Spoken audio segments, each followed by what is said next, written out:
Mes chers élèves de deuxième année.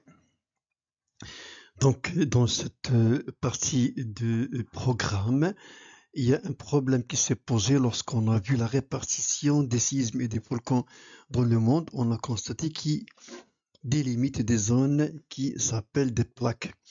Donc, la question posée normalement, quelle relation y a-t-il entre les séismes et les volcans d'une part et la tectonique des plaques d'autre part? Pour cela, on a vu la première partie, comment estimer le degré d'un séisme avec les deux échelles citées, MSK et Richter. Et maintenant, on va essayer de savoir, à partir d'un séisme, qu'il y a propagation de trois ondes sismiques, comme vous les connaissez, P, S et L. Alors, quel est l'intérêt de l'issue de ces sons sismiques? On va voir à la fin. Donc, vous avez la deuxième séquence de ce programme de ce chapitre, les phénomènes sismiques et leurs relations avec la technique des plaques, l'importance des ondes sismiques dans la détermination de la structure interne de la Terre. Comment peut-on savoir l'intérieur à partir des ondes sismiques? À la barakatille. Alors, connaître les caractéristiques. Alors, quelles sont les caractéristiques de ces ondes sismiques? Alors, les ondes P, c'est-à-dire les ondes premières, ce sont les ondes de compression-dilatation, c'est-à-dire se propagent d'une manière d'un ver de terre. Il se contracte, se relâche, se contracte, se relâche, etc. Donc, il se propage dans tous les milieux, que ce soit liquide, gaz ou solide. Ces ondes se transmettent dans les différentes natures de roche. Voilà la manière de la propagation de ces ondes-là. Deuxième onde, les ondes de S, puis les ondes secondes. Ils ne traversent pas les liquides, ça c'est très intéressant. Elles se déplacent perpendiculairement par rapport à la direction de la propagation de cette manière. Donc voilà la manière de se déplacer, voilà la direction de l'onde S. Troisième onde, ce sont les ondes longues. Alors, ou bien les ondes de surface, ils ne se déplacent que dans les ondes superficielles de la Terre et sont à l'origine de principaux dégâts produits lors d'un séisme. Voilà la manière, voilà, de la direction de propagation et voilà le sens de déplacement de ces ondes. Alors, pour normalement savoir cette structure interne, vous avez un exercice.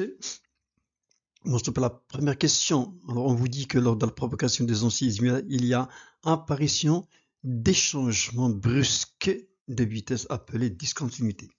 En se basant sur le document 1 qu'on va voir, on vous demande de déterminer la profondeur à laquelle se produit chaque variation de vitesse. Donc vous avez ici un graphe. Donc pour savoir de quoi il s'agit, on doit lire ce qui est écrit sur l'axe des ordonnées en fonction de ce qui est écrit sur l'axe des abscisses. Donc ici vous avez la vitesse de propagation km par seconde. Et ici vous avez la profondeur, c'est-à-dire ça c'est la surface zéro, la surface de la Terre. Et puis ça c'est la profondeur à l'intérieur de la Terre jusqu'au rayon, c'est-à-dire à peu près 6400 mètres.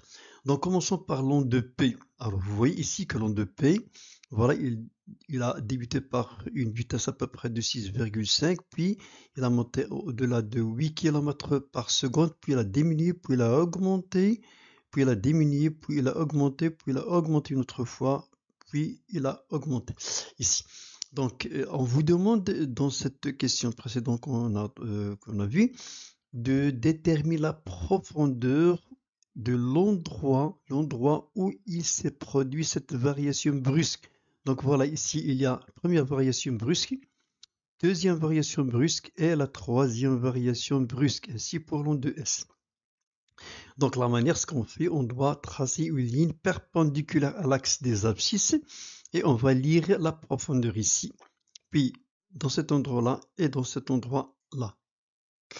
Donc les profondeurs sont, voilà la manière dont on va savoir la profondeur où il y a un changement brutal ou brusque de la propagation de l'onde. Donc les profondeurs sont à peu près entre 10 et 70 km.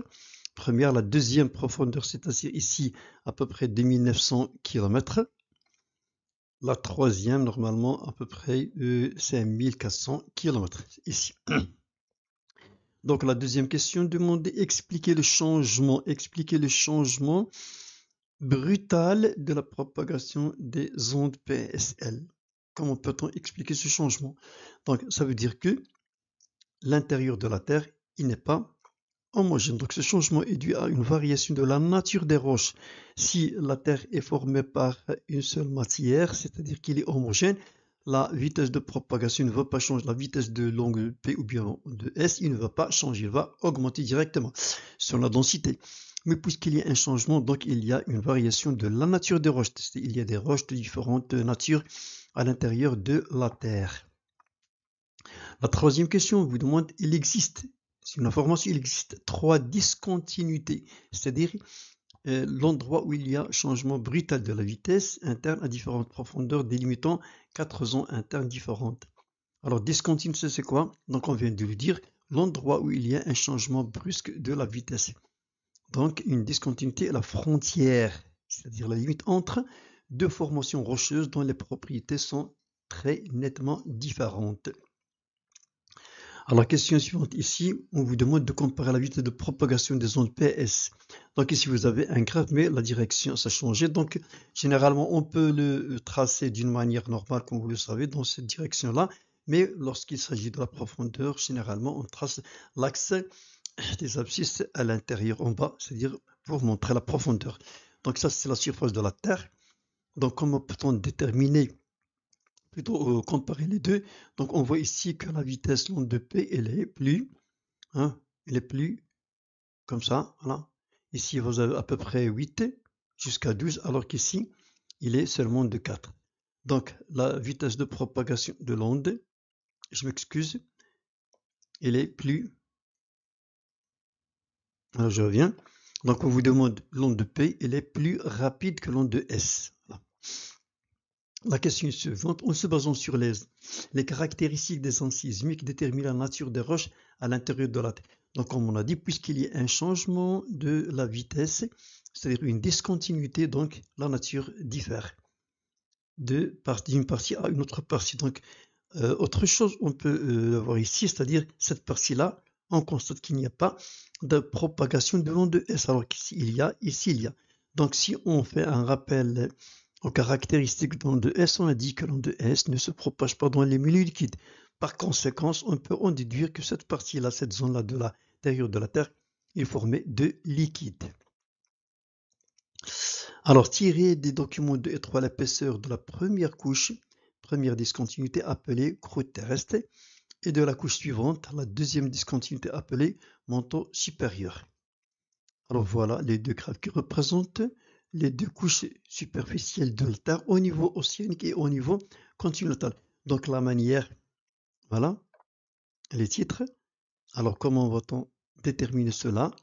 Donc toujours on trace une ligne normalement horizontale qui passe par l'axe des profondeurs et aussi ici. Et on va lire la profondeur correspondante. Donc ici au niveau continental, voilà, l'épaisseur de la première couche c'est la croûte, et voilà l'épaisseur ici, donc il est moindre que celle-là.